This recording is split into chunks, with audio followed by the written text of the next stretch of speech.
We do. Excellent.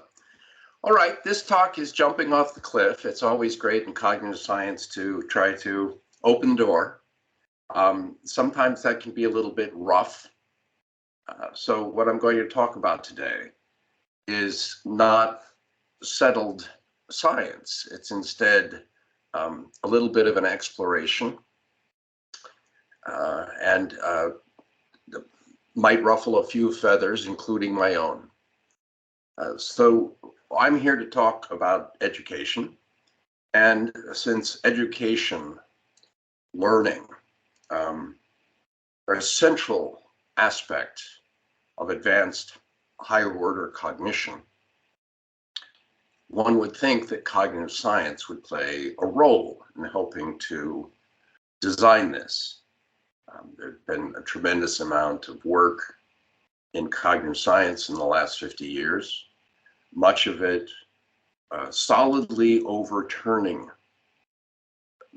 principles and settled dogma that I was taught as an undergraduate at Berkeley in neuroscience, for example. It's quite shocking, many of the sort of discoveries that have taken place inside cognitive science. Well, the education formats that we use around the world have been with us for a long time. And perhaps a review of those methods, those principles, those platforms is in order under the light of the new cognitive science.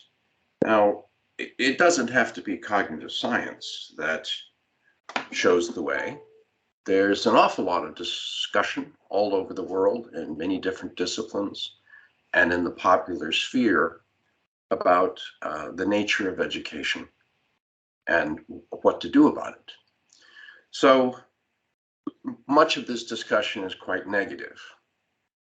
That is, laments about how poorly prepared students are for entering the world of employment, corporations coming back to universities and saying, what are you doing down there?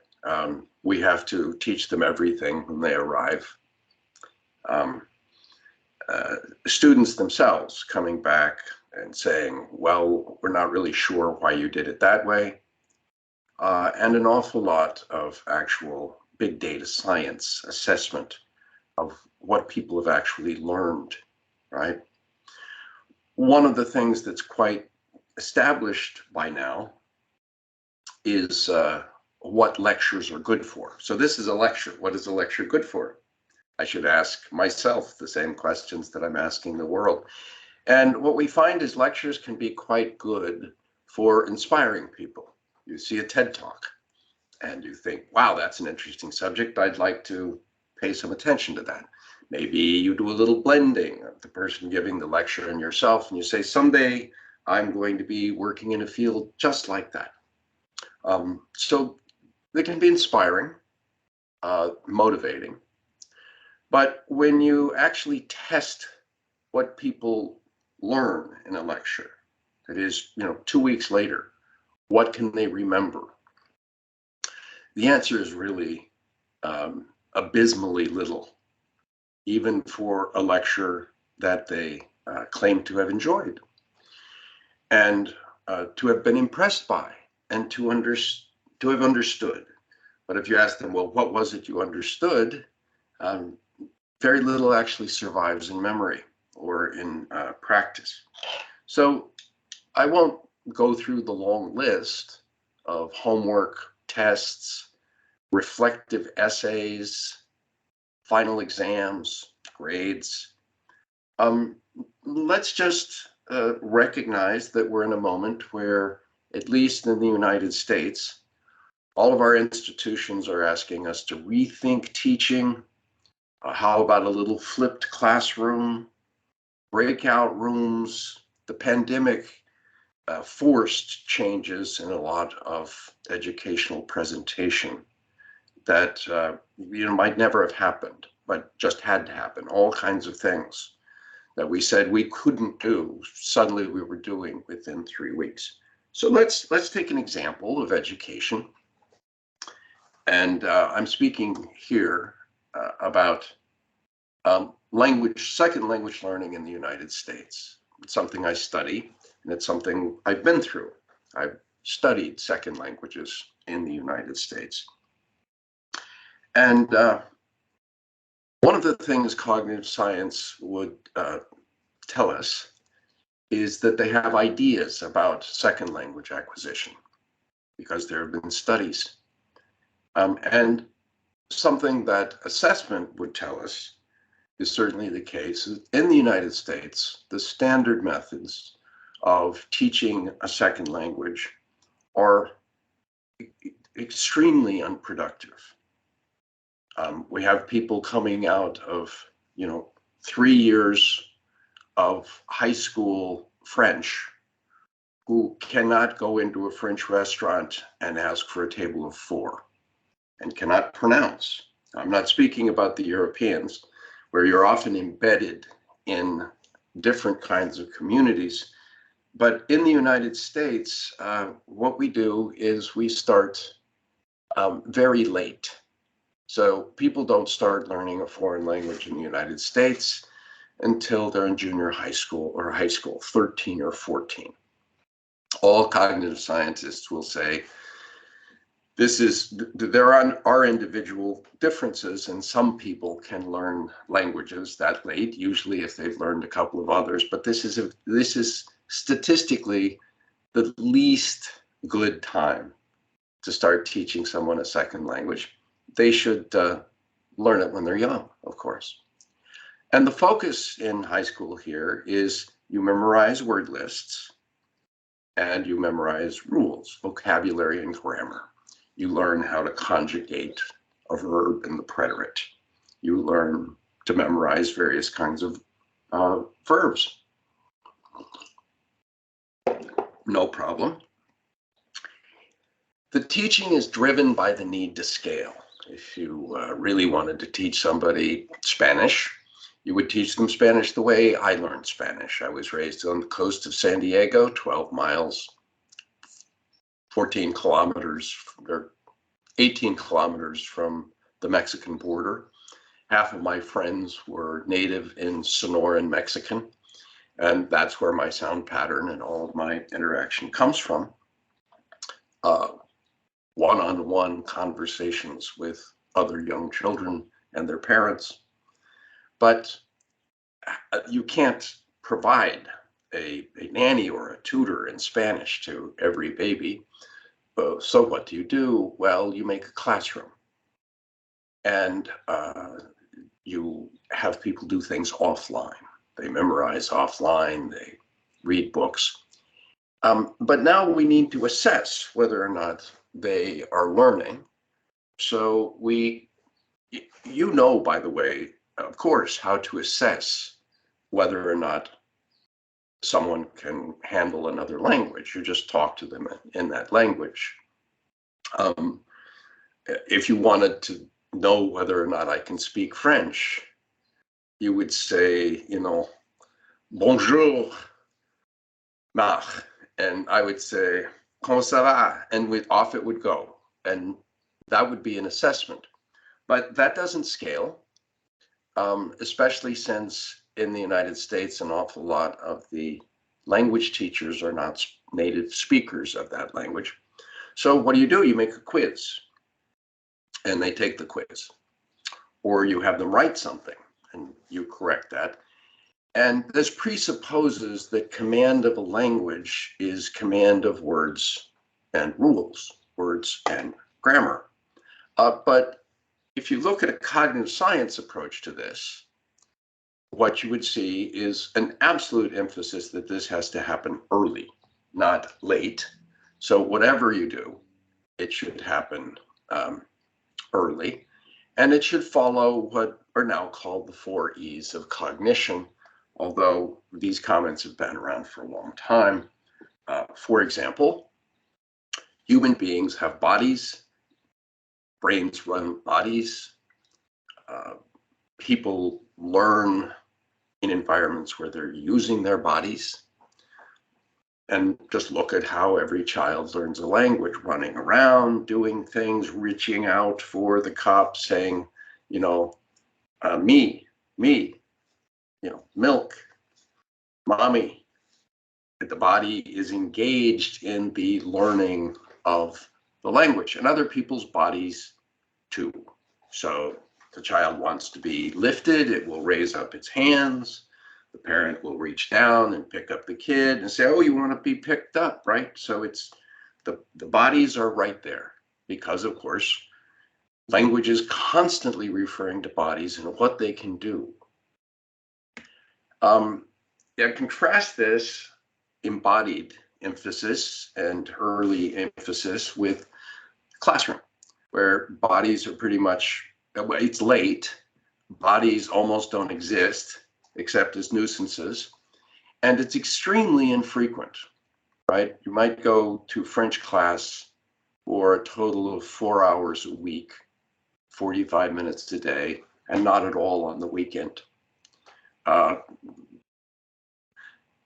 In the 4 E's of cognition, we talk about learning being embedded. That is, it happens in contexts.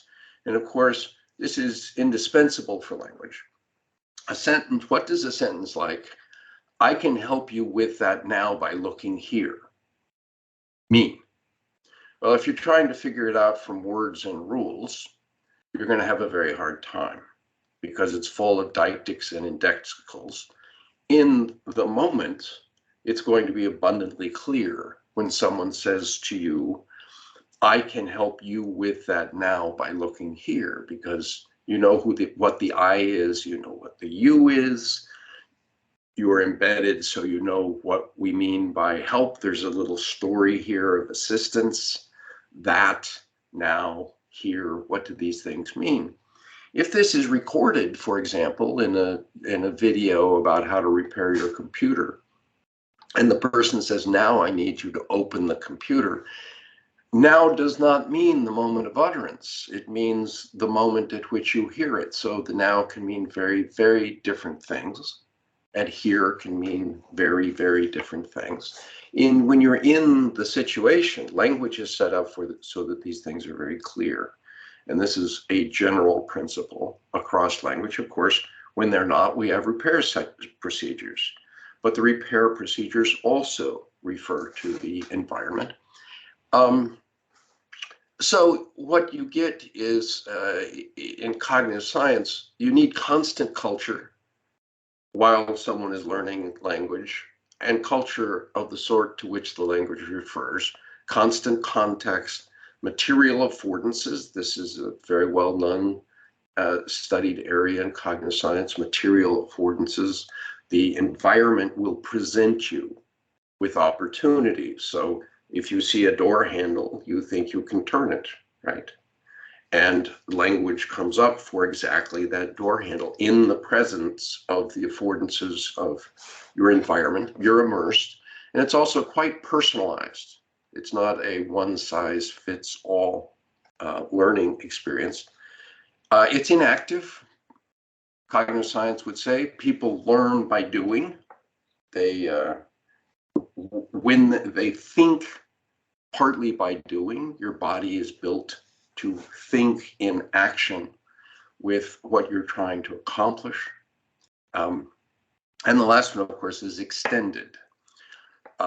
That's like using the night sky to help you remember the agricultural seasons, using other people to help you think. And the classroom in the United States does make use of that. Like, here's your notebook, here's your paper and pencil. So for this little example, we would see that our traditional ways of teaching second language in the United States have a notion that language is quite logical, that it's a system with inputs and outputs, and a procedure for taking inputs and turning them into outputs. It's kind of a logical system. However, another thing that cognitive science would say about this is Probably the basic mental operation for human beings in advanced higher order cognition is story as a mental operation. It most of our thinking, our imagining, our experience, our action are organized as story, where by story we mean a conception of the world as having agents, actions, roles, expectations, goals, conflicts, viewpoints, right? And story comes very easily to us. We think it's just part of life. So it's not just that, if I ask you who you are, uh, what would that mean? And how long should it take? I say, oh, well, tell me the story of your life. And you have to be able to give me the 30-second version, the minute version, the 2-minute version, the 5, the 10, the half hour, the hour. And if you can't, we regard you as insane, which is quite remarkable considering that you've now been asked to pack everything into the form of a story. We have stories for everything. If you want to go on a trip to Zagreb to talk to the Center for Cognitive Science, you have to organize a story, a plan, with an agent that does various kinds of things. There are certain events, there are other people. If there's water dripping from the ceiling and you wonder why it's dripping, well, you have to imagine a story in which, the hot water heater broke and you're trying to put it together. Explanation is largely an amount of story. And this is also true for science. So if you want to tell me about the biology of nutrition, then you're going to tell me a story of what the body does with various kinds of things and so on. This is quite different from propositional logic, where there are facts and you combine facts into other facts as a form of inference. So all men are mortal. Socrates is a man, therefore Socrates is mortal. Not much of a story. Human cognition needs story, and in fact, language is set up to make it easy for you to communicate stories, as we'll see in a minute. Storytelling needs language, but in fact, for language to exist, you need to be able to think in terms of story, because languages, the grammar of languages, is largely coordinated with the need to communicate story. I covered that story in The Literary Mind, The Origins of Thought and Language in the last chapter. This book is dedicated to story and blending as basic mental operations. And the last chapter, called Language, is on their indispensability for the evolution of language and the learning of language. But it's a popular topic. Lots of other people are contributing all the time. So here's a brand new book. It's not out yet. I just blurbed it. Story Thinking by Angus Fletcher. From these primeval beginnings, creative action became the function of the vertebrate nervous system, which blah, blah, linked together. And the point is that story as a mental operation is an indispensable, focal capacity for human intelligence, human creativity, and yes, for language, right? So do we teach this when we teach second language learning in the United States? No, it's largely word lists and grammar. Another thing cognitive science would say is that human beings think in frames. A frame is an organized bundle of knowledge. So the frames that are really important in a culture are expected to be known by everyone who speaks that language. So, for example, we all have the frame for a buy-sell agreement, right? There's a buyer, there's a seller, there's an object that is bought, there is a price that is transferred or something else. It's organized. So if I say, John ordered a hamburger, ate it and left. Well, it's got the restaurant frame And so I don't have to tell you that there was a server or that he ate the hamburger. Maybe he didn't, but if I don't say that he didn't, then you assume that he did. That payment was a price for the burger. It's a restaurant frame, and that inherits the buy-sell frame, and that languages presuppose these frames. And cognitive science has spent 50 years studying the nature of frames. You can look at them in FrameNet. We're currently involved in projects to extend FrameNet. We teach this standardly. Frames are relativized to scenes. So the restaurant frame is relativized to the restaurant, and those scenes are usually little stories. So at the foundation of the evolution of language and the learning of language is the conception of frame-based little stories and how those are supposed to plug into language, right? Like cause motion. Cause motion is a frame. An agent performs an action on an object that causes it to move in a direction.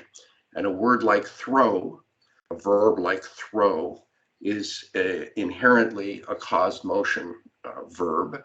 But we also have a pattern, a syntactic pattern, noun phrase, verb phrase, noun phrase, prepositional phrase. And that is a prompt for someone to try to put together a caused motion story.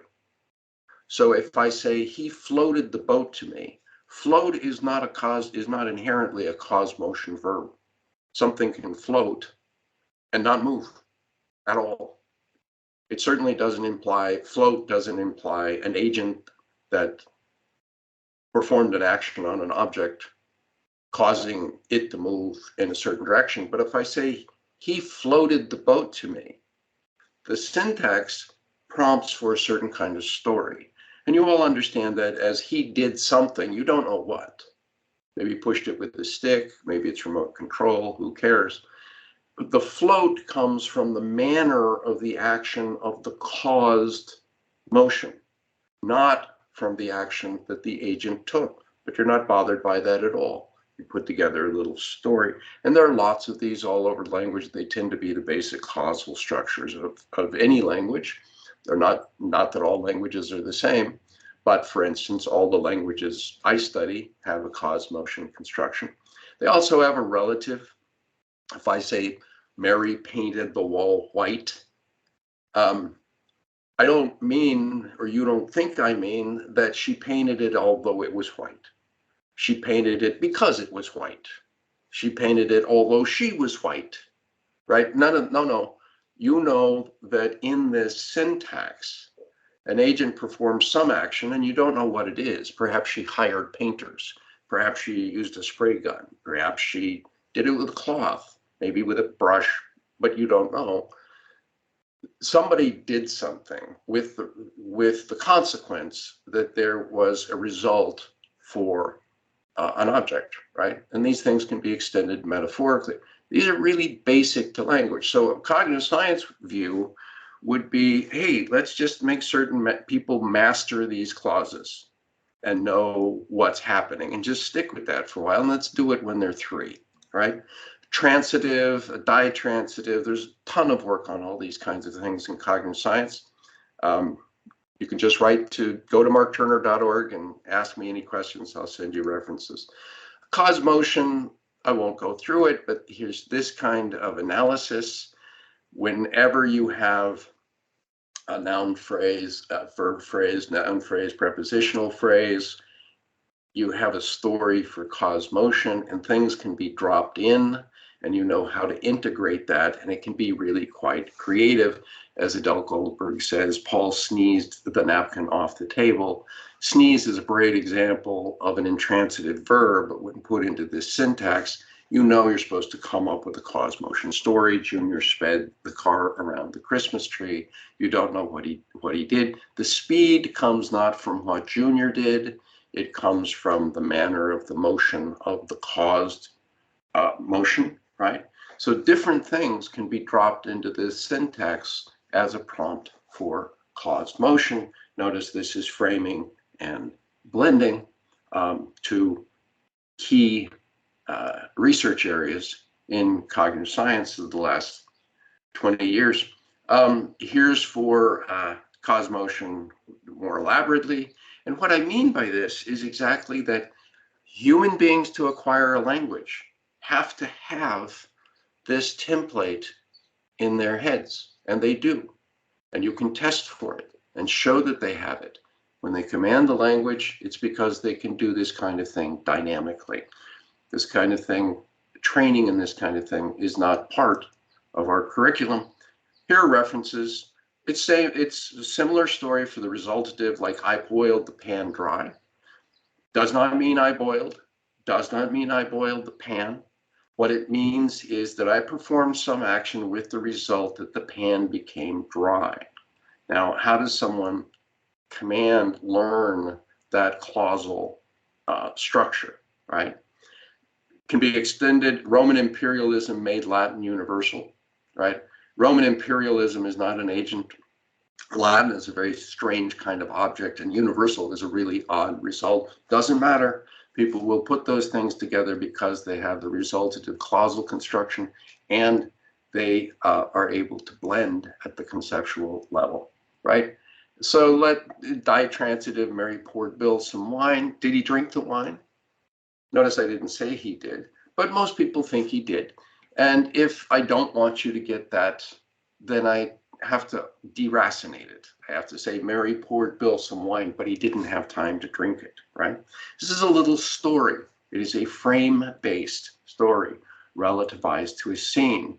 Learning the language means learning to command these kinds of cognitive operations with respect to the linguistic resources of a language. The ditransitive causal construction, and not just he handed her a book, but it can be extended to she gave him that premise, she won him a prize.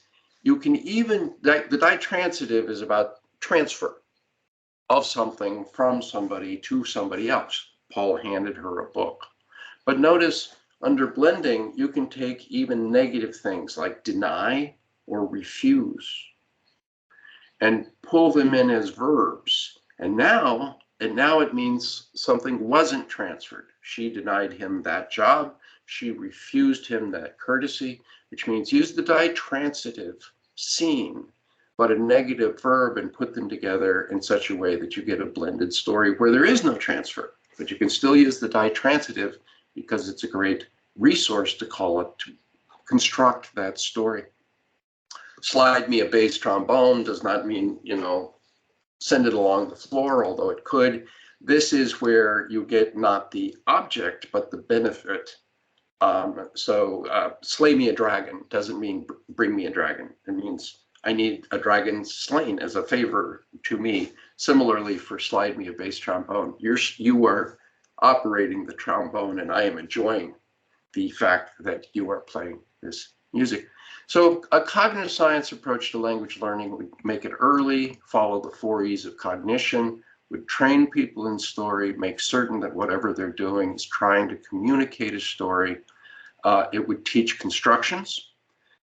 Constructions are a big part of cognitive science. I really recommend to you Michael Tomasello's book, Constructing a Language, which is about how people learn languages. I assure you that the analysis given in this and the construction grammar tradition are almost uniformly not exploited inside language teaching in the United States, but it could be. A cognitive science approach would also emphasize blending. So once you have the construction for a basic scene, how can you use that construction by blending it with other kinds of scenes to come up with blended stories?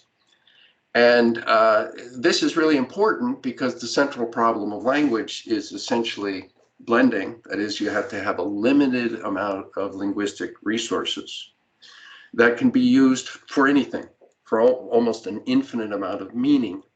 So if you have a kid and the kid sees the termite eating the wood, well, you know that people eat food. and you know that they can't eat wood, right? So there's a scene, there's a frame, somebody eating food, right? But here's this scene of a termite in the wood, and we can do selective projection, combining the termite and the person and the wood with the food. So in the blend, the wood becomes termite food. And I can say termite food, even though wood is not food in our original frame. And we do this by nominal compounding. Nominal compounds are a wonderful construction for prompting for this kind of blending, where they learn not only language, but they also learn about the world. Blends operate like this. There's an awful lot of work on this. A land yacht is not a yacht, it's a car. That is sort of ceremonial and for rich people and very large, maybe it sways a little. Notice that the land is not the counterpart of the yacht. The land is the counterpart of the water. The yacht is the counterpart of the car. You know that the owner of the car is the counterpart of the tycoon who owns the yacht. And nobody tells you any of this, but you are expert from just 2 words, a land yacht, and figuring out, here are the scenes, here are the stories, the skipper drives the boat, the person drives the car, put them together, and know that you're being asked to do this when somebody gives you a nominal compound. It's not the way nominal compounds. It goes on and on and on. It's not that it's not the case that these things are always positive. A rice famine is not because you have too much rice. A caffeine headache can be either you have a headache because you didn't have caffeine or because you did. So you can have a caffeine headache because you haven't had your morning coffee. A food emergency doesn't mean you have food, right? And on and on. These things are highly creative, and cognitive science has studied these kinds of things. Oops, I'm pressing the wrong bit, so the story is there. I went backward, and now we'll just go forward. A word like safe will be taught as having a meaning that attaches to a noun. It's an adjective that attaches to a noun. But in fact, that's not true. If I say the beach is safe, it could mean lots of things. If you bring your child to the beach next to my house and you're worried about the child, and I say, oh, the beach is safe, I can mean that the child is safe. That is, the beach is safe and the child is safe mean the same thing in this moment, or can mean the same thing. So if safe were an adjective attaching a meaning of predication to the subject, these things would have to mean something different. They can. I can mean the beach is safe from development. But the point is, you are being asked by this to create a blend. There's a situation, blend it with harm. Now this is an imaginary situation. Child gets harmed, or something gets harmed. Beach gets harmed. I ask you, safe asks you to say that this is counterfactual, that there won't be harm. In other words, the counterfactual relationship between the harm you imagine and the future that I predict is going to happen is such that we now have a different story, and the counterfactual relationship between the inputs now turns into an adjective. It's included by an adjective. That's what safe means. Please put together this network of stories and come up with the right conclusion. If I say the packaging is safe, it doesn't mean necessarily nothing bad will happen to the package. It means nothing bad will happen to the contents. The owner won't be injured, right? So we can go through all these kinds of things, but I'm going to skip over all kinds of constructions, the things that we study, the stories, the blends that have to be put together. Prayer is the echo of the darkness of the soul, which has the same structure as Anne as the boss of the daughter of Max. It tells you almost nothing about the meaning you're supposed to put together, but you know how to try to put it together. Same thing for risk. So you run a risk as opposed to you're taking a risk. How do you teach somebody that? Now, let's now have an example of cognitive science changing how we do things.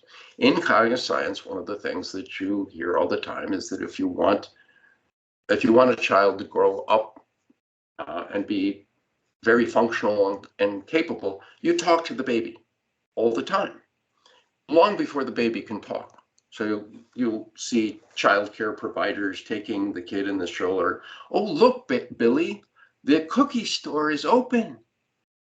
Do we want to go into the cookie store? Oh, yes. Yes, you want to go into the cookie store, right? Oh, look, what do they have? What's that? Is it a butter cookie? What? You say you want it? Yeah, you want? Okay. So you're narrating for the baby things the baby can say, the whole situation, right? Works like a charm. Okay, this is how to launch people, but that doesn't scale. How are you going to teach somebody 3 or 4 languages when they're a kid? Well, there are no magic wand solutions. Like, let's just have massive resources and every child, this happens in Switzerland, every child hears 4 languages all day long from 4 different people. Mother, father, nanny, gardener, right? Kid gets 4 languages natively, right? You can't do that. Well, this is pretty radical, but the kinds of solutions that are being posed based on cognitive science is that you take a personal digital device like a Google Home Assistant or Siri or Alexa with a camera. And cameras these days in computer vision can tell where somebody is looking. So you teach it about the nursery, you teach it about the house and the outside, and you just have it talk to the baby. Oh, look, somebody's coming through the door. Is it daddy? Oh, yes, you think it's daddy, right?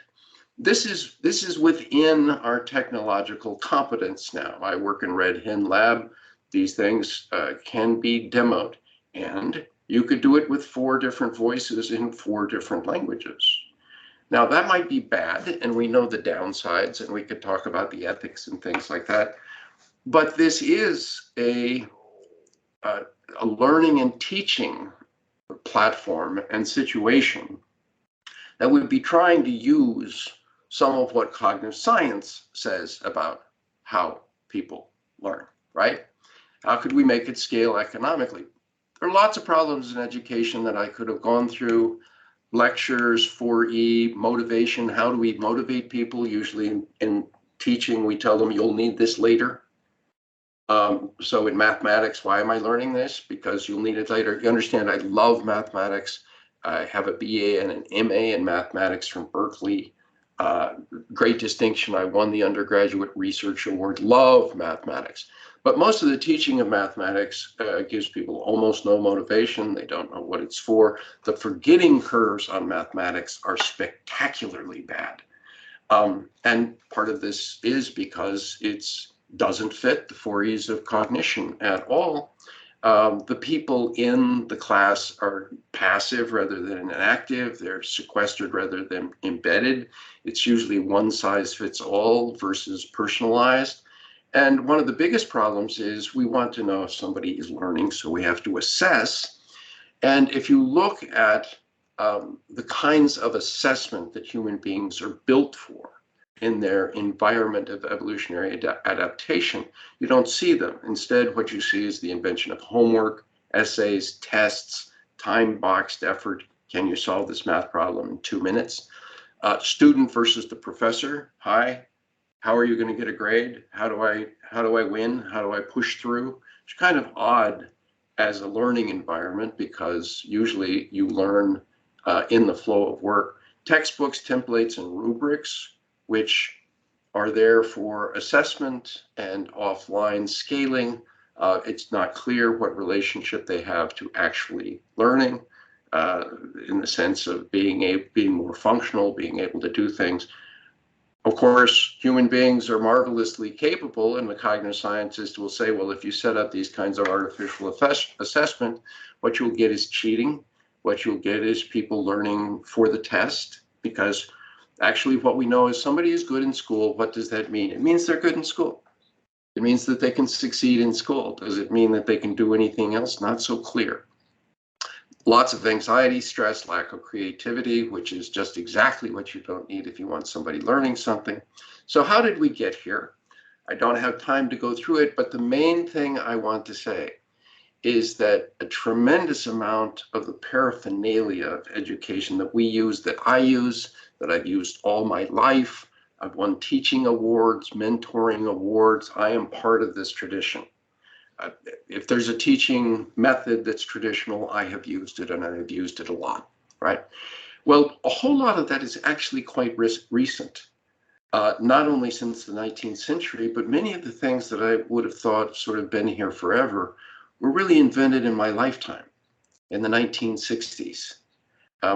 And time for a review. Are those platforms useful? Should we continue deploying these things? Are they actually as effective as they might be? So an alternative is like from our environment of evolutionary adaptation. People in our environment of evolutionary adaptation learn in the flow of work. You're harvesting, you're planting, you're hunting, you're cooking, you're tending the fire, you're making the fire, you're courting the person, and you're right there as you're trying to do something, learning about what it is you're trying to do. You're motivated, you're in a team, you get feedback. The assessment is very straightforward. Can this person ride a bike? Can this person ride a horse? Put them on a horse, you will see. Above all, human beings are built to learn in teams. Okay,